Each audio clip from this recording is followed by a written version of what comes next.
Assalamualaikum. Gimana nih kabarnya?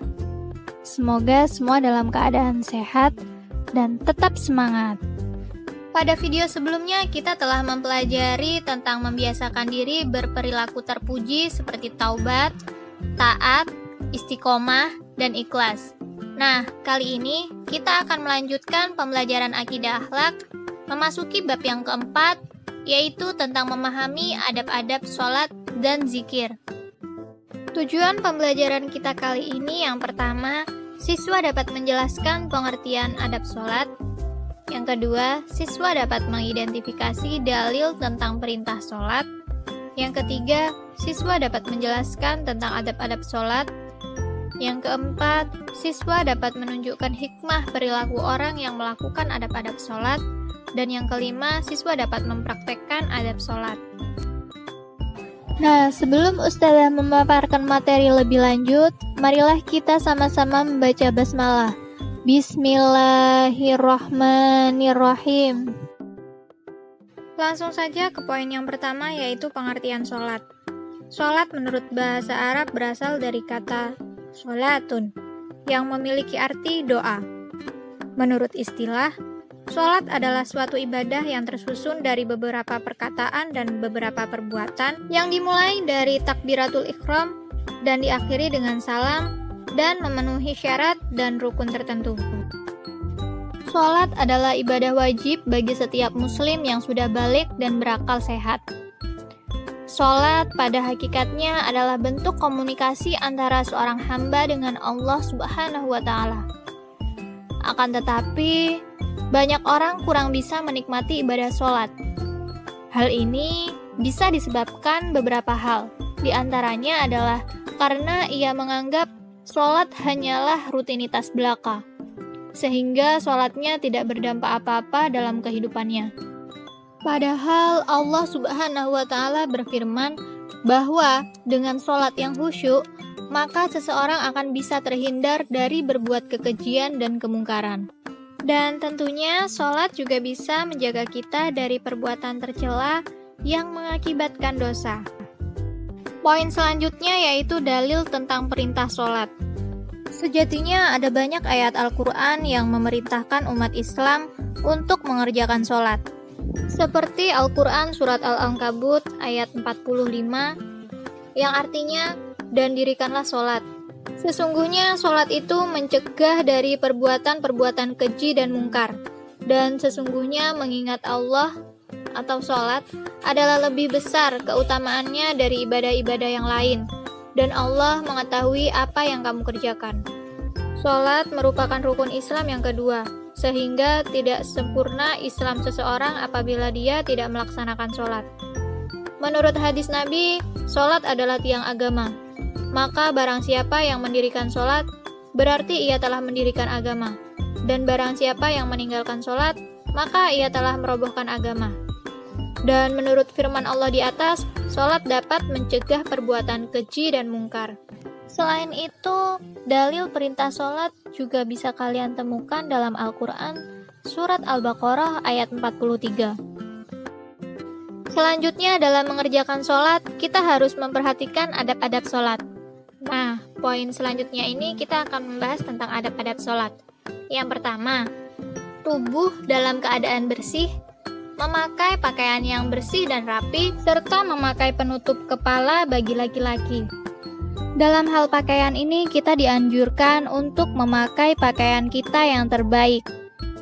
Saat panggilan sholat telah tiba, hendaknya kita memakai pakaian yang santun, baik, harum, semerbak bagi laki-laki dan menutup aurat secara sempurna.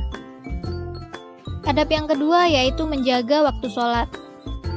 Dengan artian, mengerjakan sholat tepat pada waktunya. Kita dianjurkan bersegera menunaikan sholat dengan penuh semangat dan tidak menunda-nunda jika waktunya telah datang atau masuk waktu sholat. Kecuali ada alasan yang dibenarkan oleh syariat. Allah Subhanahu wa Ta'ala berfirman dalam Al-Quran surat Al-Ma'un ayat 4-5, yang artinya, maka celakalah bagi orang-orang yang sholat, yaitu orang-orang yang lalai dari sholatnya. Para ulama mengatakan lupa dalam ayat tersebut terutama adalah masalah meneledorkan waktu sholat. Adab yang ketiga yaitu dilakukan dengan ikhlas, niat beribadah hanya karena Allah Subhanahu wa Ta'ala. Hal ini dikuatkan dengan firman Allah Al-Quran Surat Al-Bayyinah ayat 5, yang artinya, padahal mereka tidak disuruh kecuali supaya menyembah Allah dengan memurnikan ketaatan kepadanya dalam menjalankan agama yang lurus dan supaya mereka mendirikan sholat dan menunaikan zakat, dan yang demikian itulah agama yang lurus.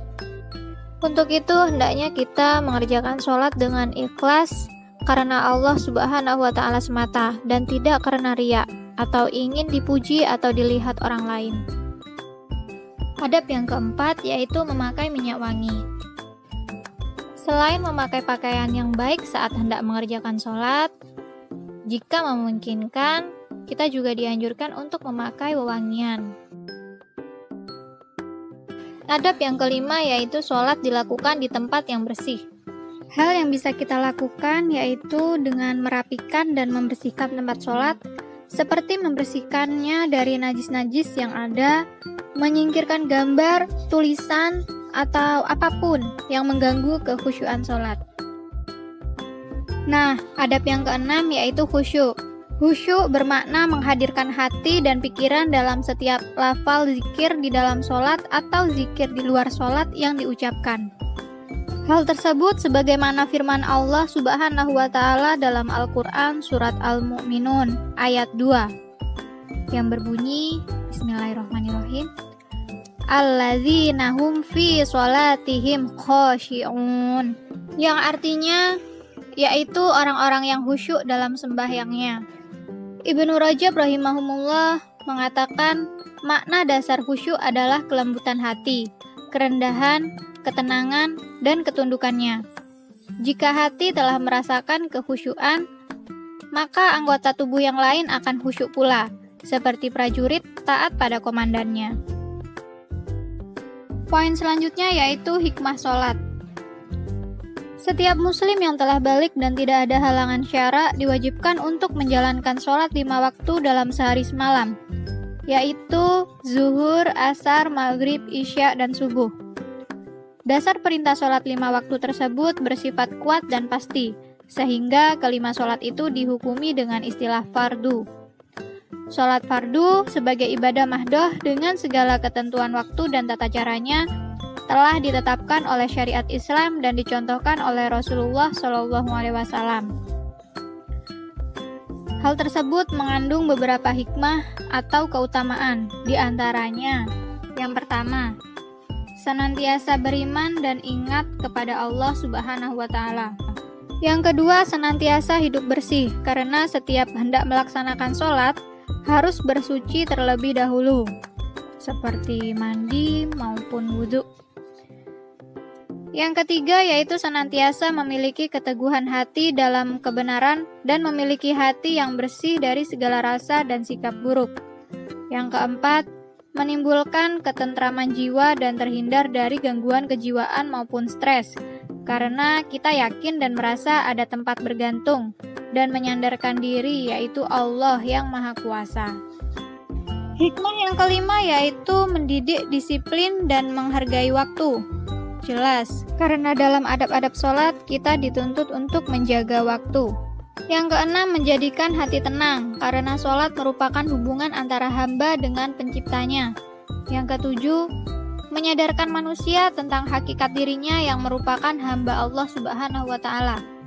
Yang kedelapan, sholat dapat menjauhkan diri dari perbuatan keji dan mungkar. Hal tersebut sesuai dengan Al-Quran Surat Al-Ankabut ayat 45 yang telah dijelaskan tadi. Lalu hikmah yang kesembilan yaitu sholat dapat menjauhkan diri dari sifat sombong. Mengapa demikian? Karena bacaan-bacaan di dalam sholat adalah kata-kata baik yang banyak mengandung pujian sekaligus doa kepada Allah. Memuji Allah Subhanahu wa Ta'ala, artinya mengakui kelemahan kita sebagai manusia, sehingga melatih kita untuk senantiasa menjadi orang yang rendah hati dan tidak sombong. Alhamdulillah, sekian dulu pemaparan materi dari Ustazah.